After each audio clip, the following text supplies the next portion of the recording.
Hello, welcome to my diet chart, and today I'm going to discuss a little about biscuits. So the main ingredient with which I have a problem in biscuits is maida, which is often referred to as the refined flour. So now why should biscuits be avoided? Uh, Maida is something which contains very less amount of fiber. Along with that, it also contains different types of ingredients like emulsifiers, which are different forms of trans fats, which lead to increase in the levels of triglycerides if your biscuit or cookies intake is regular over a period of time. So basically, regular intake of biscuits kind of plays with the lipid profile report that you get. The second ingredient that biscuits and cookies have is salt in different forms, that is soda. As it is, our intake of salt has gone naturally high. One prime reason for the salt intake of almost every individual going high is biscuits and the soda that is used in biscuits. This doesn't necessarily come in the category of salt or soda. It comes in the form of class 2 preservatives, class 3 and class 4 preservatives also. The third ingredient that we have already discussed in our previous videos, that is sugar in different forms. Sadly, none of the biscuits they contain sugar. There are very few which have actually sugar granules in them. They have varied different ingredients like invert syrup, dextrose syrup, corn syrup, malt syrup and invert sugar. If you haven't seen the video on reduced sugar intake, please after this video do go and watch that video and do give us your feedback. Now a very common question that I get is, if not biscuits then what? So this is something that we have tried to make. This is bajra tikki, if you could see.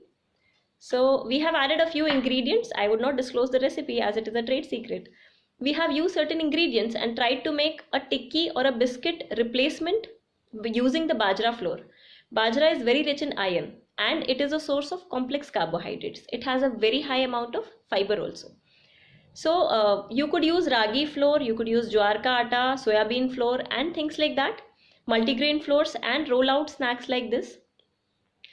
Another reason why biscuits have become so common in our lives is because the strategy of marketers is like that.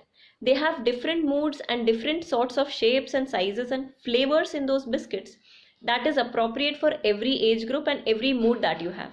So you have chocolate biscuits, you have white chocolate biscuits or orange cream biscuits for the younger generation.